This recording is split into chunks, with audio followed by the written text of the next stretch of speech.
कई लोग कहते हैं कि हम शिव के परम भक्त हैं। नहीं,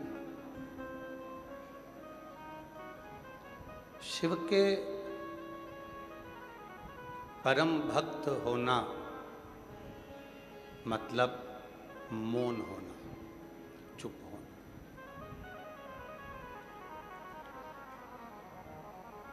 शिव के मतलब शिव के भीतर की शांति को अपने भीतर उतारना।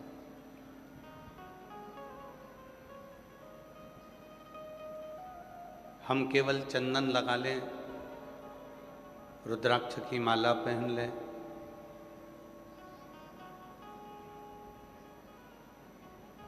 बाल बड़े कर लें, भस्म लगा लें, उससे शिव के भक्त नहीं होते। शिव के भक्त बनने के लिए सबसे ज्यादा जरूरी है हमारा मौन होना, हमारा चुप रहना, हमारी शांति। शिव के भक्त होने के लिए दिखावे की जरूरत नहीं पड़ती।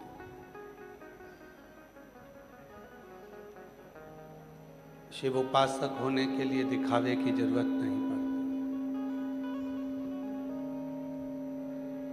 शिव उपासना के लिए दिखावे की जरूरत नहीं पड़ती। केवल भीतर शांति हो, मुख में शिव का नाम हो, अपने भीतर उस परमात्मा के नाम जाप का स्मरण हो, और कुछ है। आपके गले में रुद्राक्ष पड़ा हुआ है,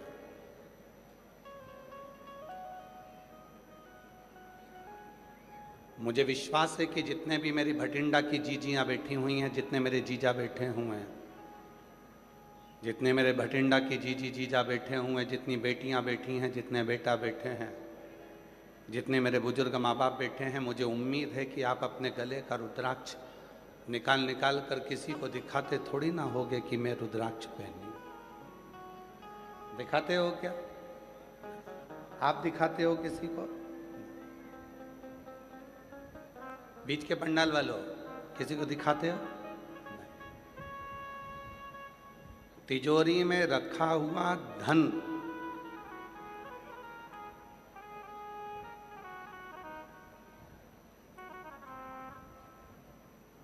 हम किसी को दिखाते नहीं हैं। घर में बना हुआ भोजन हम किसी को दिखाते नहीं हैं। घर में रहने वाली बहू को, बेटी को, लड़की को हम बार बार किसी को दिखाते नहीं।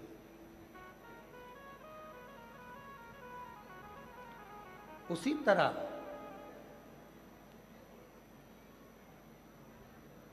भगवान की अविरल भक्ति को, भगवान के स्मरण को, भगवान के भजन को, भगवान के मंत्र जाप को, भगवान शंकर की अविरल भक्ति को हम दुनिया के लोगों को कैसे दिखाएं?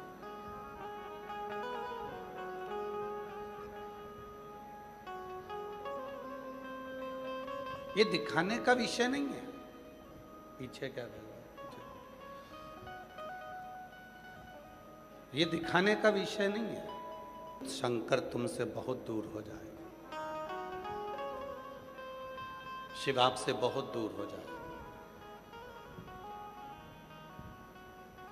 शिव महापुराण की कथा में आप कई सालों से कथा को श्रवण कर रहे हैं। हमें भी शिव की कृपा से कथा करते करते 30 साल के ऊपर हो गया। पर पूरी शिव महापुराण की कथा में पीछे का कोई साउंड का तार टूटा हुआ है, जुड़ रहा है, 2 मिनट में जुड़ जाएगा, चालू हो जाएगा। पूरे 30 वर्ष की कथा में कहीं पर भी आपको शिव महापुराण के भीतर कोई भक्ति का दिखावा सामने नहीं आए। अगर आएगा तो केवल मेरा भोलेनाथ ही सामने आएगा और उसका भजन ही सामने आएगा।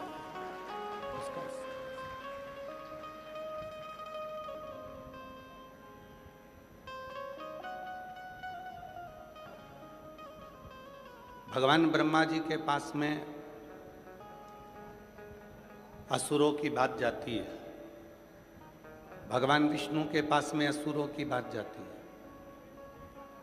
इंद्रदेव के पास में असुरों की बात जाती है,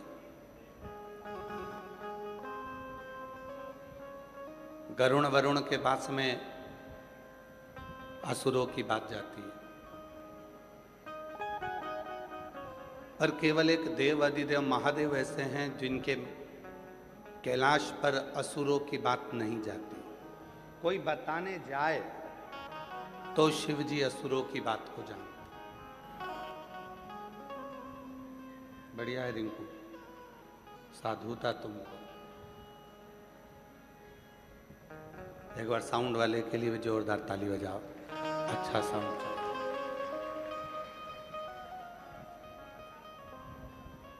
असुरों के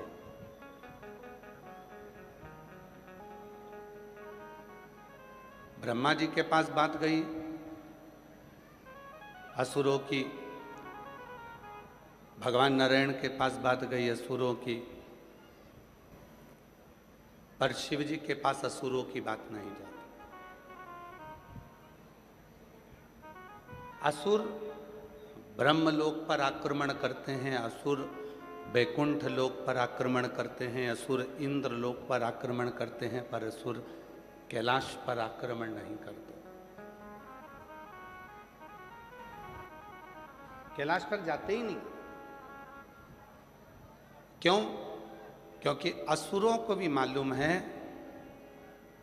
कि ब्रह्मलोक, वैकुंठ लोक, इंद्र लोक, ये सारे लोकों में असुरों का संहार किया जाएगा और उनको नरक में ले जाकर पटक दिया जाएगा। पर केवल एक शिव का धाम कैलाश ऐसा है, अगर कोई असुर भी पहुंच गया तो उसका संहार नहीं होगा, वो शंकर के धाम में ही उनका गण बनकर रह जाएगा और उनके गणों की गिनती में। रावण शिव जी के गणों की गिनती में आते हैं।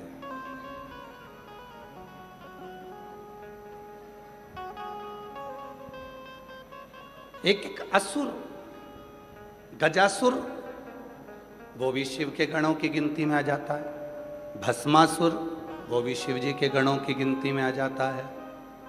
एक एक असुर जितने भी हुए,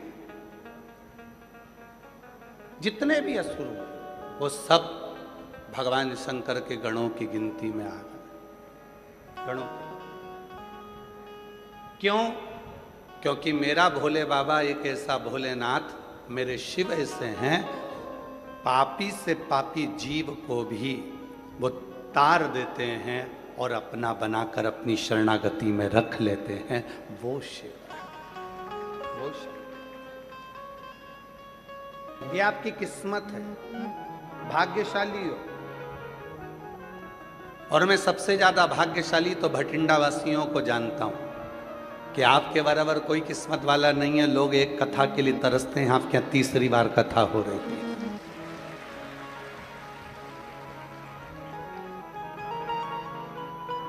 और इसमें साधुवाद देना चाहिए आपको अमरजीत सिंह जी को, मेहता जी को। इसमें साधुवाद देना चाहिए आपको पदम सिंह मेहता जी को।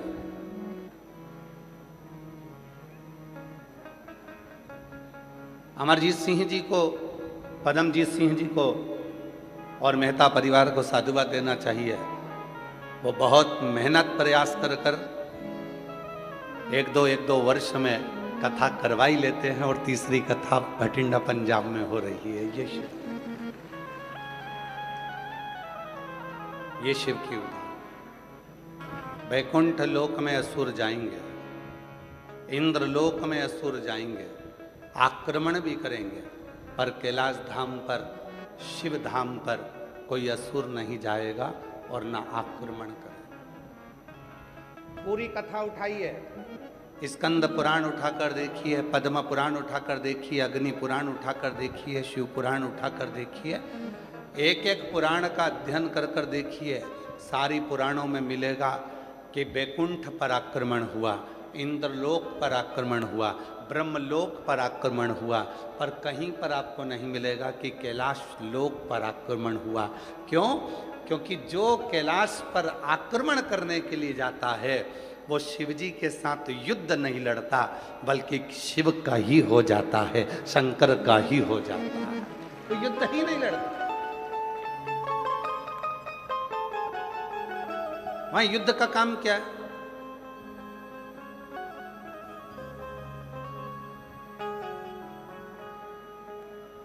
एक बार देवऋषि नारद जी ने तुमरुका जी से जाकर कहा, है तुमरुका,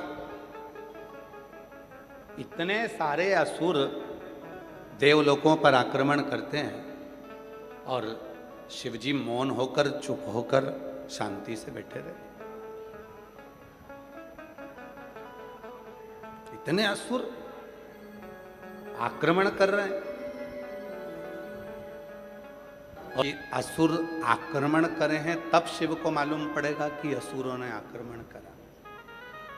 घर में, परिवार में जो घर के अंदर बहुत भोला सा व्यक्ति होता है, बहुत सरल सा व्यक्ति होता है, पूरा शिव की तरह कोई व्यक्ति प्रत्येक घर के अंदर, प्रत्येक घर में शिव जैसा एक ना एक व्यक्ति जरूर होता है जो फालतू के लफड़े में पड़ता ही नहीं है। उसको मालूम ही नहीं है क्या हो रहा है क्या नहीं हो रहा है। उसको तो अपने दुकान जाना है, ऑफिस जाना है, काम करना है, व्यापार करना है, व्यवसाय करना है और अपने कर्म में लगे रहना है। बाकी के उसे कोई मतलब नहीं कि क्या हो रहा है। आग लगे बस्ती में, आवाज तो बोलो, अपन रहो मस्ती, क्या किसको रोइए,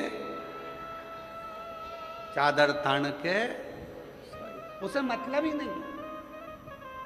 और ऐसा नहीं कि केवल कैलाश पर शिव है। आप अपने घर में भी देखो, अपने घर में अगर 10 सदस्य हैं, 5 सदस्य हैं, 8 सदस्य हैं, 4 सदस्य हैं, 6 सदस्य हैं, उन 6 सदस्य में, उन 4 सदस्य में, उन 8 सदस्य में एक ना एक शंकर जरूर होगा। एकदम भोला, कोई मतलब नहीं, आएगा, खाएगा, जाएगा, सोएगा, अपना काम करेगा और अपनी मस्ती में रहेगा। और दिन भर मम्मी कहती रहेगी, अरे ऐसा हो गया, पापा कहेंगे वैसा हो गया, बहन ने कहा ऐसा हो गया। वो कहे क्या टेंशन लेती ना तू, क्या चिंता। बोला, उसे मालूम है मैं बोल भी दूंगा तो कोई फर्क नहीं पड़ना, अगर मैं कुछ कह भी दूंगा तो कोई फर्क नहीं पड़ना, अगर मैं गुस्सा कर भी लूंगा तो कोई फर्क नहीं पड़ना है। तो उसको मालूम है मम्मी ने तो पहले से बोल के रखा होगा कुछ ना कुछ, पापा जी ने भी कुछ ना कुछ बोला होगा, बहन ने भी कुछ ना कुछ बोला होगा, भाई ने भी कुछ ना कुछ बोला होगा। तो जो घर का शंकर होता है, घर का जो शिव होता है, वो बोलता ही नहीं है।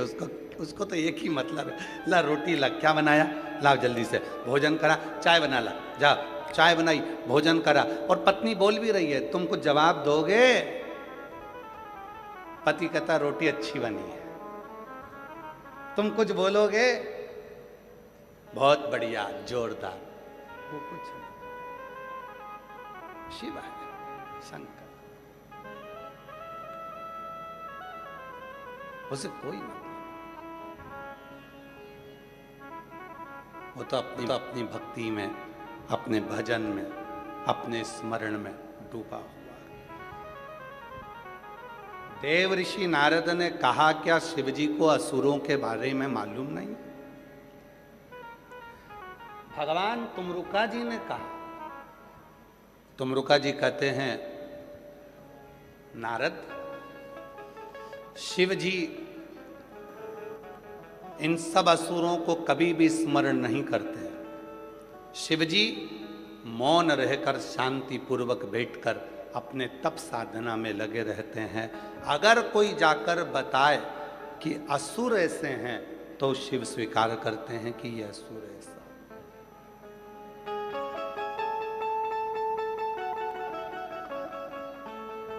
असुर ऐसा।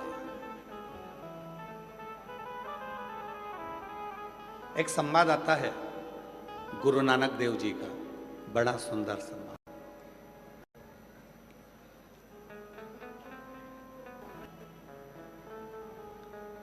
14 वर्ष की अवस्था, एकदम मौन, शांत, चुप। मां गुरु नानक देव जी से कहती है, नानका,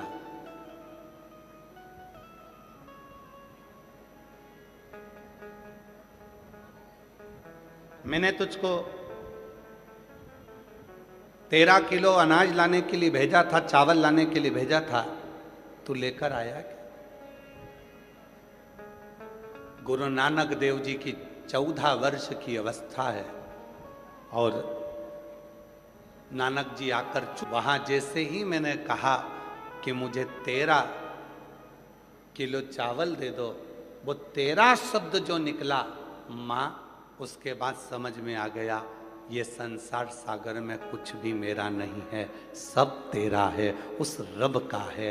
मेरा तो कुछ भी संसार सागर, मेरा कुछ भी नहीं। इस संसार सागर में मेरा कुछ नहीं, सब तेरा। वैभव है तेरा है, धन है तेरा है, सब तेरा।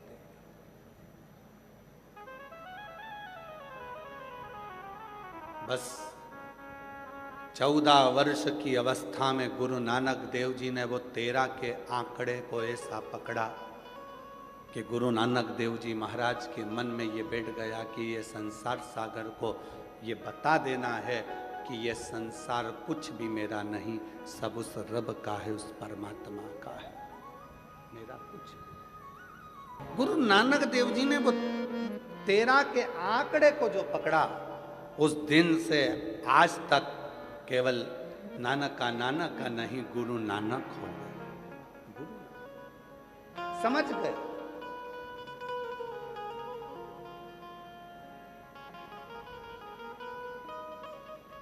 और गुरु नानक देव जी के वो शब्द आपकी जिंदगी में होना चाहिए।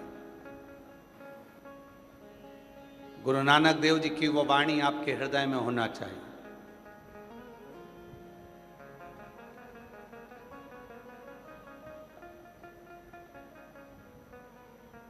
कोई पूछ रहा है कि बेटा किसका है, आपने कहा ये मेरा बेटा है, मेरा पुत्र, मेरा बेटा।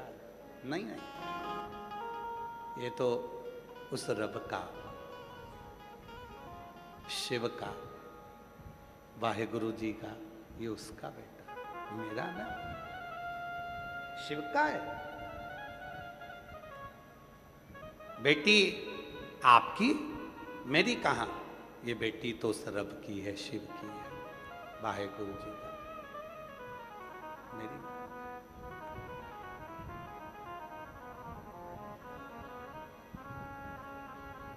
ये धन, ये दौलत, ये संपदा, ये वैभव, ये कुर्सी, ये पद, ये प्रतिष्ठा, सब मेरा कुछ भी नहीं है, सब उसी का है। उसने तो मुझे बस लाकर बिठाया है कि तुझे संभाल, ये मेरा नहीं। शिव महापुराण के महत्तम में वेदव्यास जी ने वर्णन किया, कथा का जजमान मिल नहीं रहा था तो कथा का जजमान चंचुला देवी ने शिव और पार्वती को बनाया, शंकर पार्वती। कल कथा में दर्शन करे थे ईश्वर गोरा के, शिव पार्वती यजमान बने थे।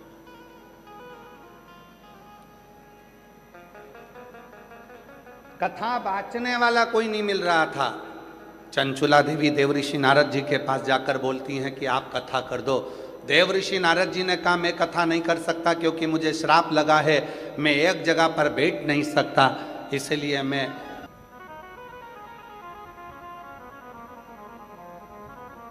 तो कथा कौन बांचेगा। तब देवऋषि नारद जी अपने मित्र के पास में ले गए और तुमरुका जी से विनय करा कि आप कथा बांचो। तुमरुका जी कहते हैं मेरे बस की बात नहीं है शिव पुराण की कथा कहना, स्वयं महादेव बांचेगा। इसलिए तुमरुका जी का नाम तुमरुकेश्वर महादेव हो गया। तुमरुका जी शिव का एक आनंद भाव लेकर कथा के रस तत्व को बांचना प्रारंभ कर। जजमान कौन बना? शिव पार्वती। कथा कौन बांच रहा है? शंकर जी। कथा कौन सुन रहा है? शिव जी। अब कथा करवा कौन रहा है? तो कथा करवाने के लिए चंचुला देवी से पूछा गया, क्या तुम कथा करवा सकती हो? चंचुला देवी कहती है, मेरी सामर्थ्यता नहीं कि मैं शिव पुराण की कथा को करवा सकूं। इस कथा को तो स्वयं महादेव और पार्वती ही करवा सकते हैं, इसलिए कथा करवाने वाला भी महादेव और पार्वती।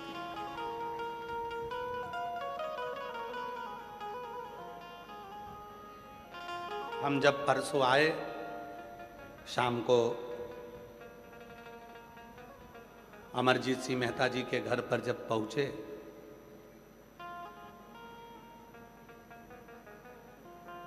बड़ा भाव है इनका, बड़ा बहुत भाव।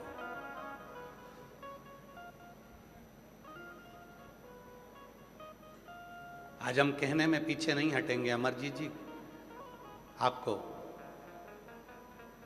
बहुत साधुता के साथ कहेंगे, जहां पर भी कथा करने के लिए जाते हैं वहां भोजन बनाने वाले को लगाया जाता है, ब्राह्मण ब्राह्मणी।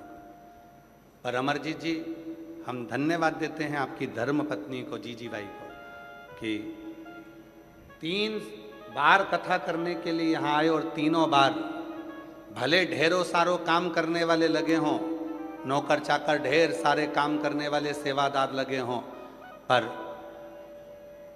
भले सबका भोजन कोई भी बनाए, पर हमारी जीजी बाई अमर सिंह जी मेहता जी की धर्म पत्नी, हम ये तीसरे वर्ष में देख रहे हैं, 7 दिन जब तक हम इनके यहाँ रहते हैं तब तक हमारे भोजन बनाना भी स्वयं, हमारे बर्तन को साफ भी स्वयं, और भोजन सब्जी काटना, संभालना, बनाना, सब सामग्री एक जैसे माँ अपने बेटे को भोजन कराती है, ऐसे अन्नपूर्णा की तरह हमारी जीजी भाई हमको प्रसाद करती। मैं साधुता दूंगा इसमें।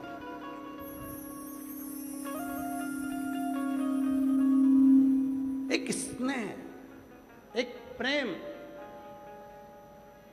सवेरे विकास पंडित जी ने इनसे पूछ लिया, आप किसके लिए भोजन बना रही हो? गुरुजी के लिए? माताजी? तो माताजी कहती है, नहीं नहीं नहीं, जो गुरु जी के ऊपर ठाकुर जी बैठे हैं, शंकर जी बैठे हैं, शालिग्राम जी बैठे हैं, हम तो उन भगवान के लिए भोजन तैयार करते हैं, और वो भोजन जब भगवान पा लेते हैं तो उस भोजन में ऐसा स्वाद आ जाता है, स्वयं प्रसाद बन जाता है। ये उनके हृदय का भाव। आज हमें विकास जी बता रहे थे तो हमने कहा कि ये भीतर जो शिव बैठा, भीतर जो शंकर बैठा, ये उसकी प्रसन्नता, ये उसकी आनंद।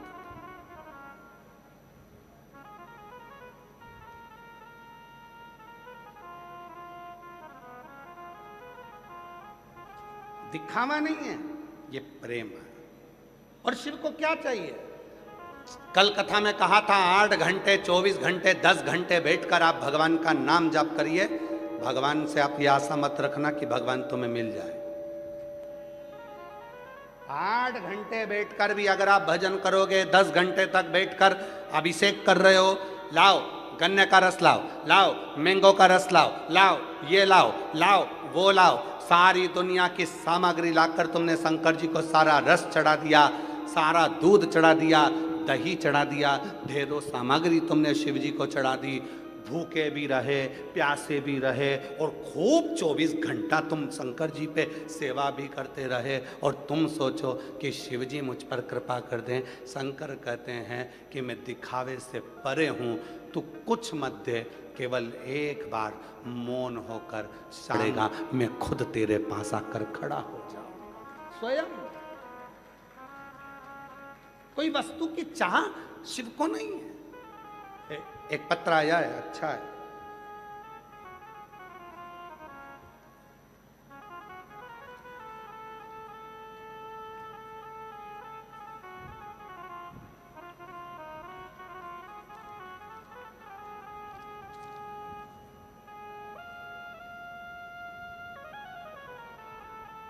मेरा नाम पूजा कंबोज पति का नाम राहुल कंबोज, मेरा फ़ोन नंबर ये है। कहीं बैठी हो पूजा कंबोज, पति का नाम राहुल कंबोज, मेरा फ़ोन नंबर ये है। कहीं बैठी हो तो हाथ हिला सकती हैं।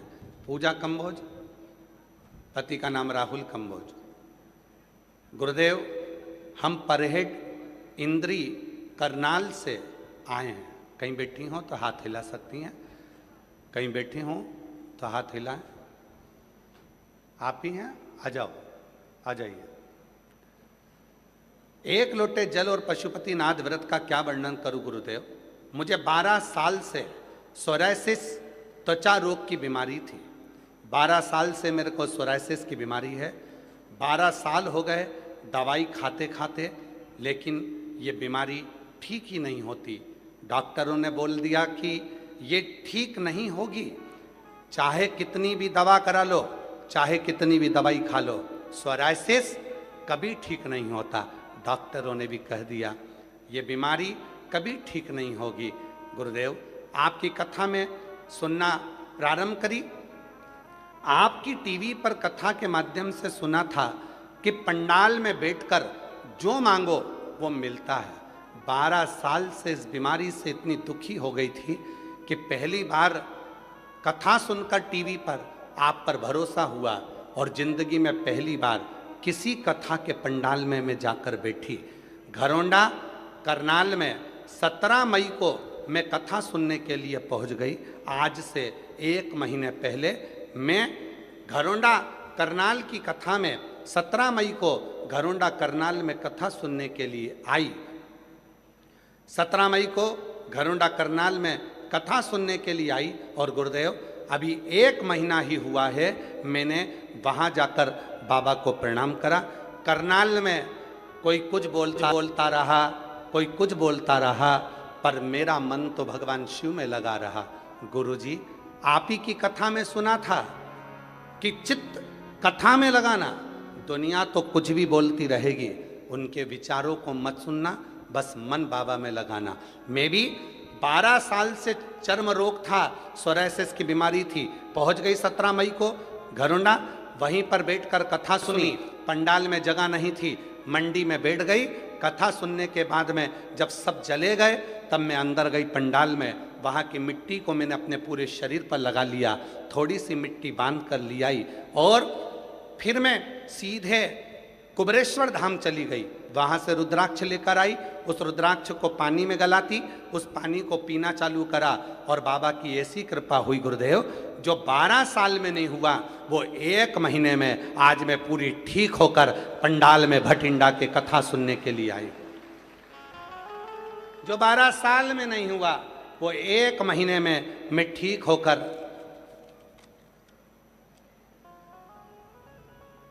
बाबा के मंदिर में जल चढ़ाती, लाकर पीती। आज बाबा की कृपा से 1 महीने के अंदर मेरे बाबा ने मेरी सोरायसिस की बीमारी को मिटा दिया। मैं बाबा को यहाँ प्रणाम करने आई हूँ। आज मैं स्वस्थ हूँ। एक पत्र और बड़ा सुंदर लिखा एक बहन ने, जिसका लड़का 10 साल का हो गया, बोलता नहीं है। उसको एक बीमारी है, जिस बीमारी का नाम उसने लिखा है इसमें, ऑटिज्म।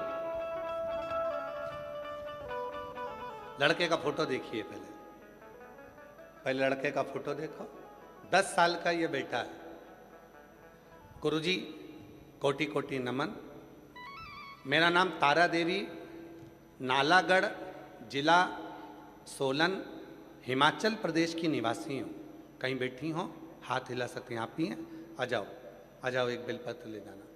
गुरुजी, मेरा नाम तारा देवी, नालागढ़ जिला सोलन, हिमाचल प्रदेश की निवासी हूँ। गुरुजी, मेरा पोता अक्षित शर्मा, आयु 10 साल है। गुरुजी, वो बोलता नहीं था, डॉक्टरों को बहुत दिखाया पर वो ठीक नहीं हुआ। डॉक्टरों ने उसे ऑटिज्म नाम की बीमारी बताई। हम सारा परिवार बहुत दुखी हुए।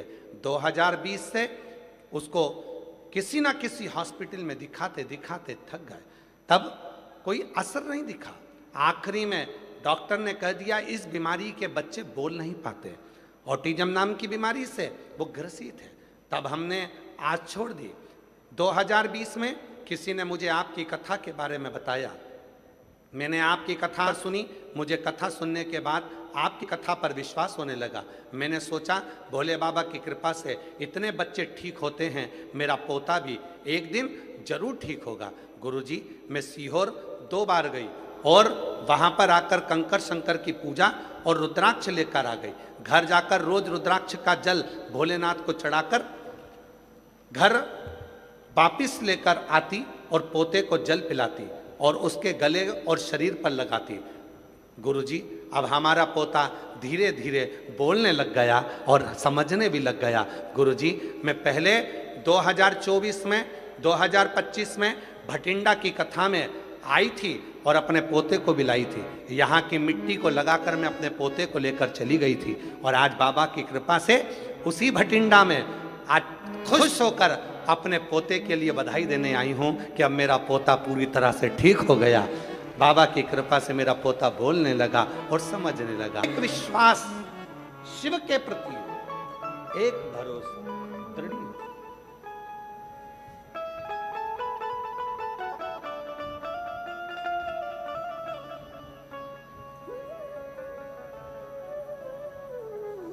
हमारे यहाँ 2 डॉक्टर हैं, एक डॉक्टर ही डॉक्टर है और एक शिव भी डॉक्टर है।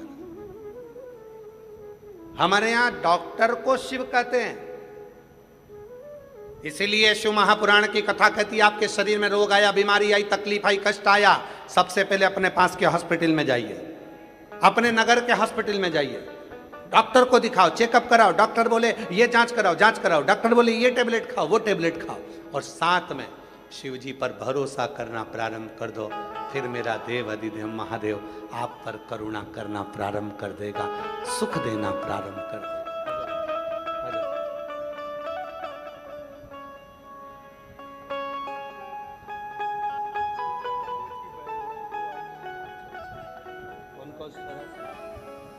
आपकी बहन पूजा कम्बोज आज आई नहीं है, उनकी बहन है और सोराइसिस की बीमारी से पूर्ण तरह से ठीक हो गई। एक बार जोरदार ताली बजा करिए उनको दे।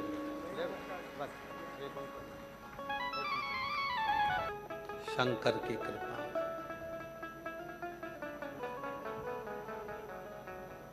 बीमारी आई है, तकलीफ आई है, अपने पास के हॉस्पिटल में जाओ, डॉक्टर को दिखाओ, डॉक्टर को शिव मानो। शिव वो जैसा बोले वैसा करो। फिर साथ में अगर भगवान कृपा कर दे और सीहोर का रुद्राक्ष कुबरेश्वर धाम का वहां से अगर लेकर आए हो तो उसको तांबे के कलश में गलाओ, शिव जी को श्री शिवाय नमस्तुभ्यम बोल के जल चढ़ाओ और उसका आचमन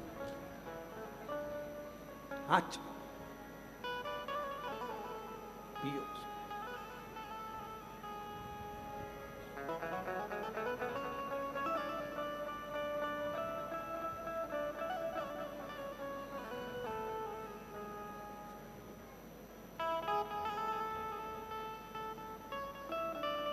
शिव महापुराण में 1 मुखी से लेकर 14 मुखी तक रुद्राक्षों का वर्णन,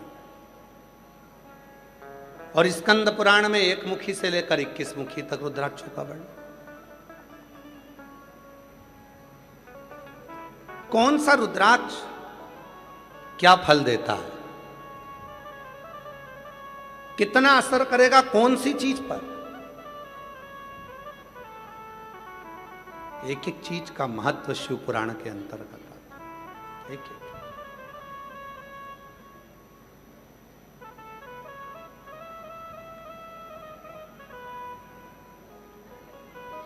अभी इस कथा के बाद में ये कथा जो चल रही है, इसलिए कथा को थोड़ा सा पीछे की ओर लिया, कुबरेश्वर धाम का।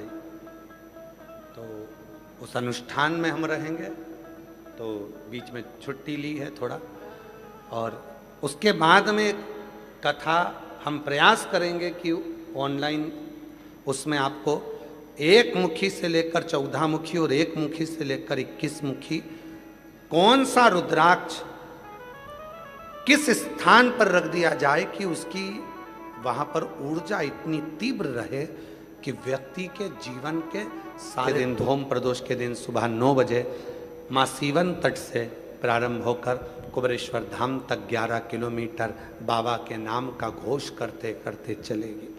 तो अब की बार 2026 की जो कावड़ है, भौम प्रदोष के दिन 25 अगस्त के दिन, प्रदोष के दिन सुबह 9 बजे सीवन माँ के तट से चालू होकर सीधे कुबेरेश्वर धाम 11 किलोमीटर पैदल पैदल चलेगी।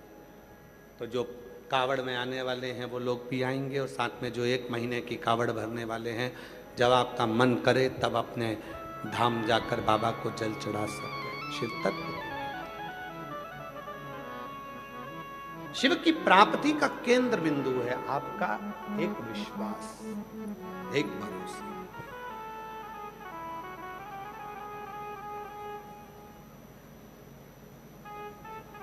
महाराज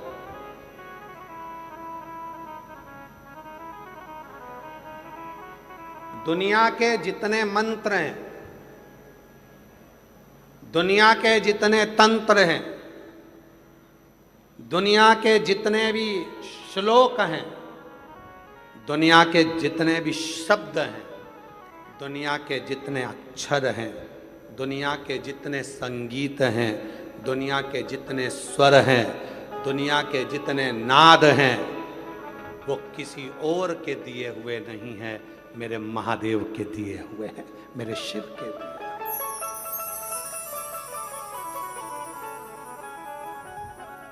शंकर के दिए।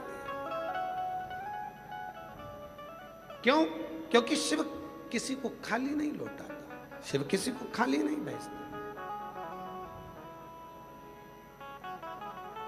आप आए जरूर हो, बैठे हो, 37 से 38 डिग्री टेम्परेचर है आज भटिंडा का। इतनी तेज गर्मी में अपना एसी पंखा कूलर छोड़कर आप इस पंडाल में बैठे हो, तपती धूप में अपने घर से निकल कर आए हो, जाकर जगह संभाल कर, और कथा तो 2 बजे प्रारंभ हुई है, पर आप सब 10-11 बजे के यहां पर जगह संभाल कर बैठे हुए हैं। 10 बजे से सुबह 8 बजे से बैठे हो। प्रणाम प्रणाम। मेरी जीजियां कह रही हैं सुबह 8 बजे से जगह संभाल के बैठे हैं, और आप लोग 10 बजे से 8 बजे से, आप ही सुबह 8 बजे से बैठे हो जगह संभाल के। गजब। आप जरा विचार,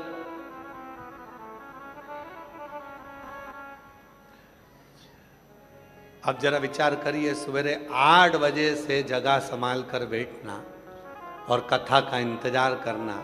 लोग कहते हैं साधु बड़े, संत बड़े, सन्यासी बड़े, हम कहते हैं हमारे शिव भक्त बड़े, जो बैठकर भगवान की साधना में इतने इतने घंटों तक भगवान के लिए इंतजार करते हैं। और फिर बाबा क्यों ना दे, और फिर निवेदन कोई जाकर बताएगा तो उनको मालूम पड़ेगा कि कोई असुर है।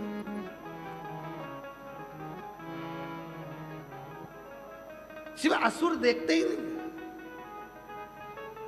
भगवान ओगड़दानी असुर नहीं देखते। मेरे शंकर भगवान आपको असुर तत्व नहीं देखेंगे।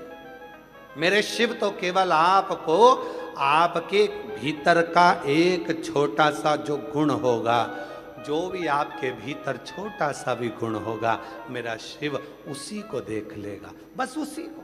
आपने जिंदगी भर झूठ बोला, प्रपंच करा, छल करा, बेईमानी करी, कपट करा, और आपने जिंदगी में एक बार भी किसी भूखे को भोजन, प्यासे को पानी पिलाया या किसी का भला कर दिया, मेरे शिव ने बस वही देख लिया और तुम्हारा कल्याण कर दिया। मेरा शंकर तो इतना भोला, इतना दिखता ही नहीं।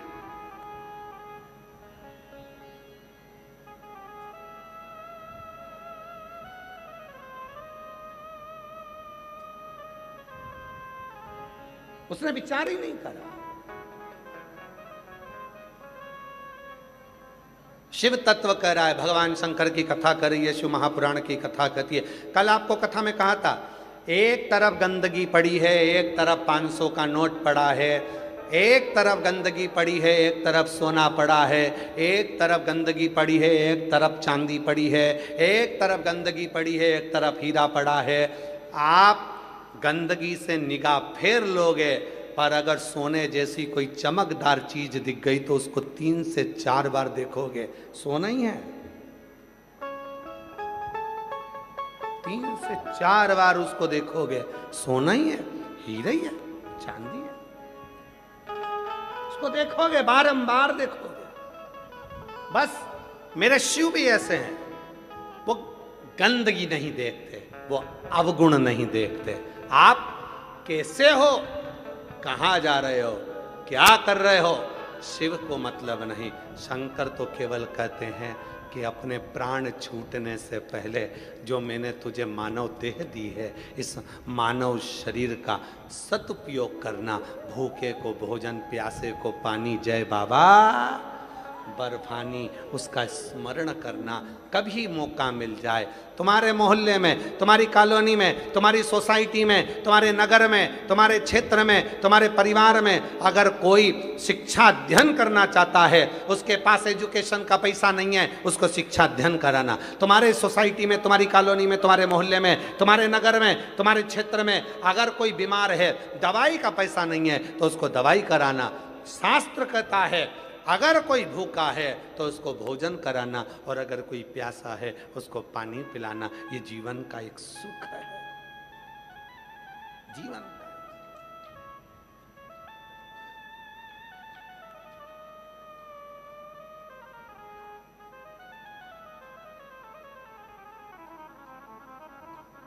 आप किसी का आदर देकर जो सुख है, सारे मंत्र, साधना, तंत्र, विद्या, दुनिया की जितने तंत्र मंत्र हैं, दुनिया के जितने मंत्र हैं, दुनिया के जितने साधना है, सबका उपासक शिव ही है, सब। और शिव को आडंबर प्रिय नहीं है, दिखावा प्रिय नहीं है, भक्ति प्रिय है। एक लड़के का कल एक पत्र पढ़ा था, आज एक लड़के का और पत्र आया। देखो कितना विचित्र पत्र है उस लड़के का, देखिए।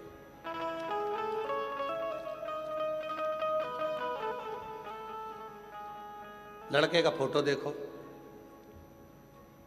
फिर पत्र देखो।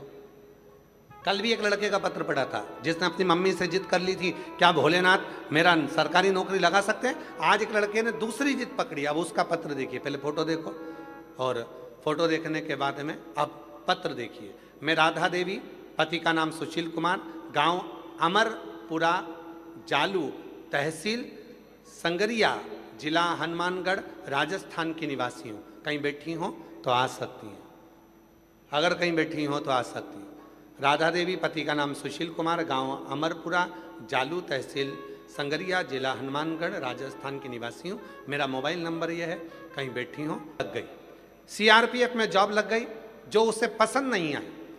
उसने कहा माँ मुझे ये नौकरी पसंद नहीं है सीआरपीएफ की, और उसको जॉब पसंद नहीं आई, उसने छोड़ने का मन बना लिया। तब मैंने अपने बेटे से पूछा कि तुझे कहाँ का जॉब चाहिए। सरकारी जॉब मिल गया, सीआरपीएफ में नौकरी मिल गई, अब तुझे क्या चाहिए।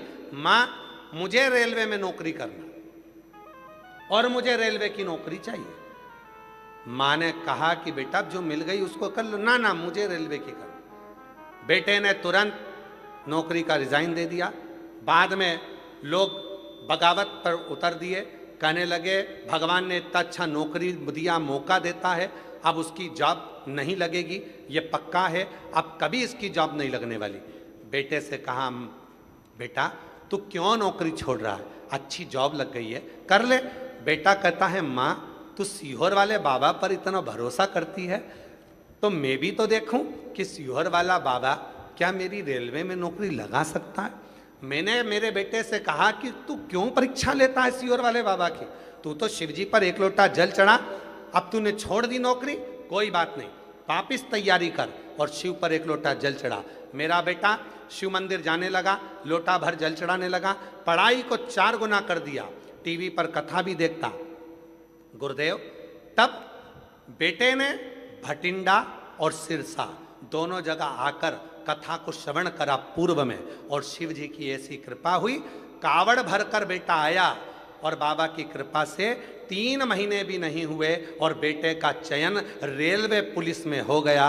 अब बाबा की कृपा से रेलवे में चयन हो गया, फिर बेटे ने मेहनत कर कर वापिस एग्जाम देना प्रारंभ करा और उसका चयन रेलवे में ही ट्रेन मैनेजर के पद पर हो गया। आज मैं आपको धन्यवाद देने के लिए, बाबा को नमन करने के लिए आई हूँ। गुरुदेव, ये भटिंडा की भूमि पर हम पहले भी कथा अपने बेटे के साथ सुनकर गए और बाबा ने हमारी झोली भरी। आज फिर भटिंडा में हम धन्यवाद देने के लिए आए हैं। बाबा, आज मेरा बेटा ट्रेन मैनेजर पद पर नियुक्त तो हो गया रेलवे में। मैं शिव को नमन करने के, शिव एक विश्वास किसको करते, भरोसा किसको, दृढ़ता किसको। आप विश्वास उस पर करें, भरोसा उस पर।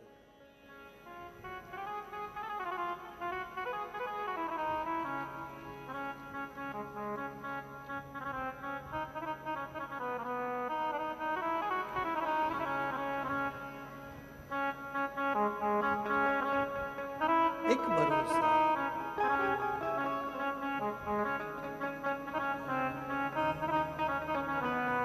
एक भरोसा, एक दृढ़ता। और जब भरोसा दृढ़ी हो, बाबा देवादिदेव महादेव भगवान शिव वरदानी त्रिकालदर्शी कैलाशी विनाशी भगवान शंकर की पवित्र कथा कर रही है। शिव महापुराण की कथा वर्णन कर रही है, शिव तत्व का।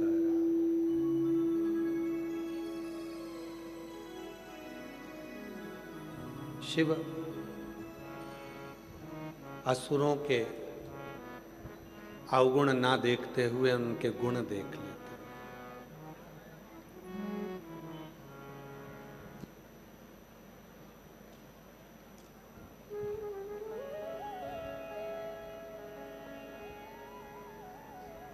जब भी शंकर जी के मंदिर में जाओ या भगवान शंकर से प्रार्थना करने के लिए जाओ,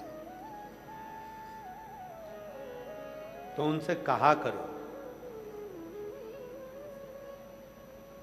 धन देना, प्रतिष्ठा देना, यश देना, वैभव देना, संतान देना, संतति देना, बुद्धि देना,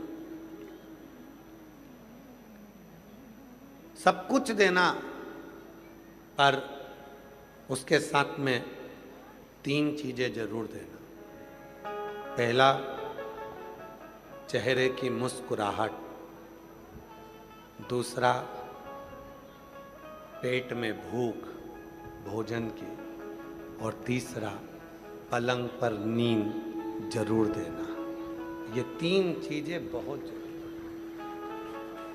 3 चीजें, धन देना, दौलत देना, संपदा देना, सत्ता देना, वैभव देना, सब कुछ दो भोलेनाथ, पर उसके साथ में ये 3 चीजें जरूर दो। क्या क्या? पहले नंबर पर जम के बोलो, चेहरे की मुस्कुराहट। आवाज नहीं आई, जम के बोलो। पहले नंबर पर। दूसरे नंबर पर पेट की भूख। भोजन करूं मैं, भूख लगे, पचे, ऐसा मेरा पेट, भूख देना। कई बार धन बढ़ जाता है, वैभव बढ़ जाता है, सत्ता बढ़ जाती है, धन संपदा सुख सब बढ़ जाता है, तो चेहरे की स्माइल चली जाती है और भूख चली जाती है। भूख ही चली, भोजन ही नहीं।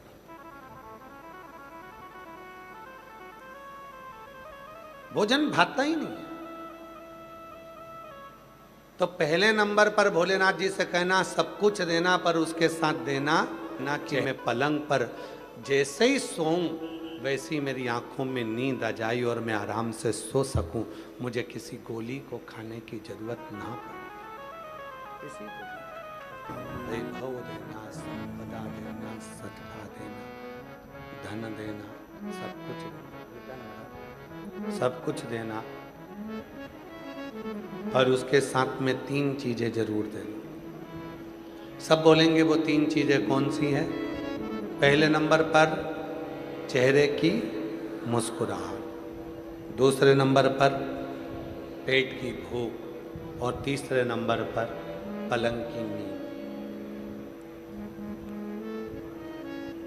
धन बहुत हो, संपदा बहुत हो, वैभव बहुत हो और मालूम पड़े नींद ही ना हो, तो फिर वो सुख किस काम, वो वैभव किस काम का, वो धन किस काम, वो संपदा किस काम। सुख ये भी।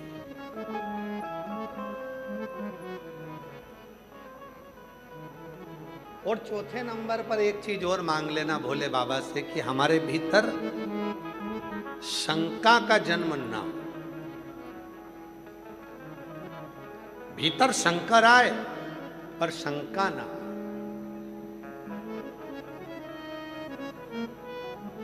किसी ने खूब कहा है कि राम जी रावण को तो मार सकते थे पर राम जी शंका को नहीं मार सकते।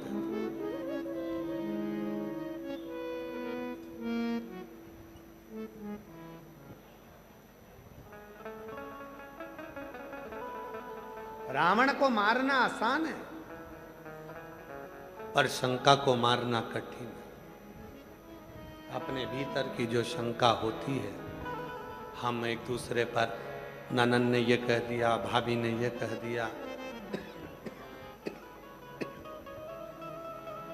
सास ने ये कह दिया, बहू ने ये कह दिया, बेटे ने ये कह दिया, ये हमारे भीतर की शंका। और ये शंका एक दिन हमें परमात्मा से दूर कर देती है। आज भी कई लोग बैठे हैं ऐसे कथाओं में, कई लोग ऐसे आते हैं कथाओं में जिनके भीतर कुछ ना कुछ शंका रहती है। क्या ऐसा हो सकता है? सारी समस्या का हल एक लोटा जल हो सकता है? कई लोगों की सती माता के विवाह का,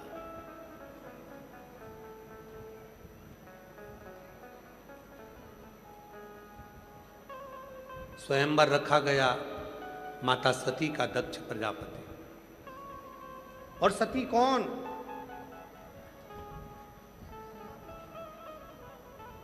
दक्ष प्रजापति के घर में कई कन्याओं का जन्म हो गया। कन्याओं के जन्म के बाद दक्ष प्रजापति ने फिर मां जगतजननी दुर्गा की आराधना साधना करी और विनय करा कि मेरे घर में एक बेटी का जन्म और हो जाए, मेरे घर में एक बेटी का जन्म और हो।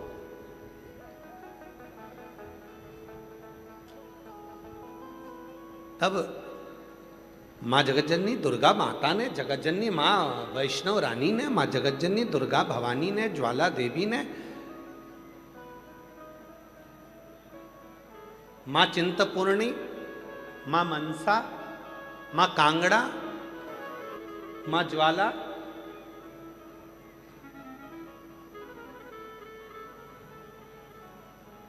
देवी ने आकर दर्शन दिया दक्ष प्रजापति को और दक्ष प्रजापति से कहा कि तुम बेटी मांग रहे हो? बेटी? हाँ, एक बेटी मेरे घर में और हो जाए। तुम्हारे घर में इतनी सारी बेटियों का जन्म हुआ और उसके बाद फिर बेटी मांग रहे हो? हाँ, मुझे एक बेटी और चाहिए। तब मां दुर्गा भवानी ने, जगतजननी जगदम्बा अम्बा पार्वती जी, स्वयं मां दुर्गा माता ने, वैष्णव देवी ने, मां अम्बा जगदम्बा शेरावाली ने कहा कि दक्ष प्रजापति, अब तुम बेटी मांग रहे हो तो बेटी ढूंढने कहाँ जाऊंगी? मैं खुद तेरे घर में बेटी बनकर जन्म लूंगी। पर सुन दक्ष प्रजापति, मैं बेटी बनकर आ तो जाऊंगी पर तू मुझे पहचान नहीं पाए, तू मुझे जान नहीं सकता।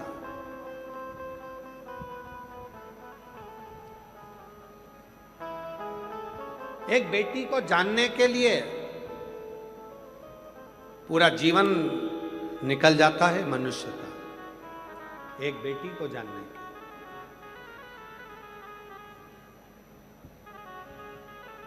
एक बड़ा सुंदर सा चरित्र है, बहुत सुंदर सा। एक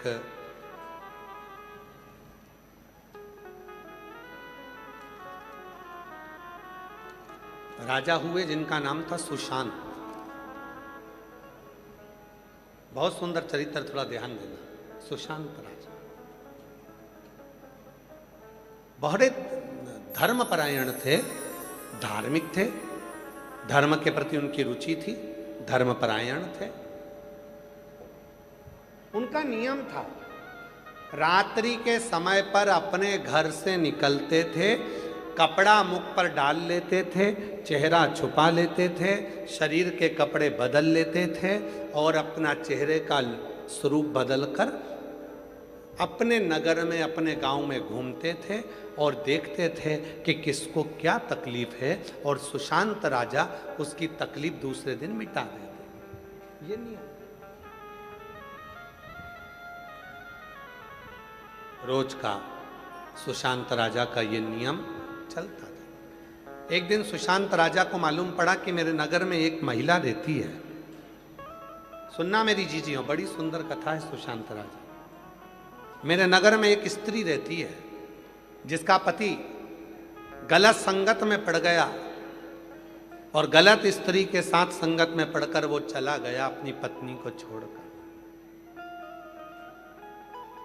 पत्नी को छोड़कर चला गया।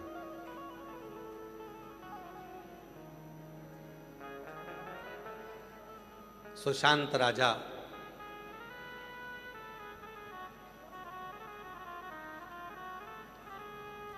रात्रि को रूप बदलकर उस स्त्री के घर पहुंच। उस स्त्री के दरवाजे को बजाया, स्त्री ने दरवाजा खोला, नारी ने। सुशांत राजा अंदर गए, रूप बदल कर गए थे तो रानी, वो सुशांत राजा को वो नारी पहचान नहीं पाई। सुशांत राजा ने कहा, तुम्हारा पति तुमको छोड़कर चले गया, गलत संगत में पड़ गया।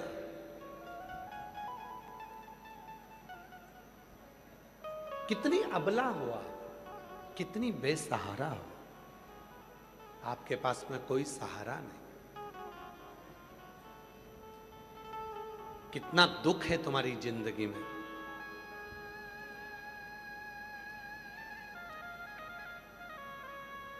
हे देवी, आप कितनी कठिनाइयों में से गुजर रही हो और अकेली हो, बेसहारा हो, कितनी बेसहारा।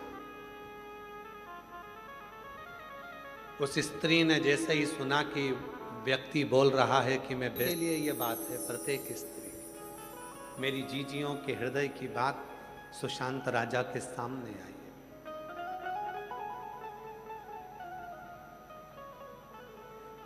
वो स्त्री नहीं समझी कि ये राजा है। वो स्त्री ने तो समझा कि कोई संत है, कोई साधु है, कोई तपस्वी है।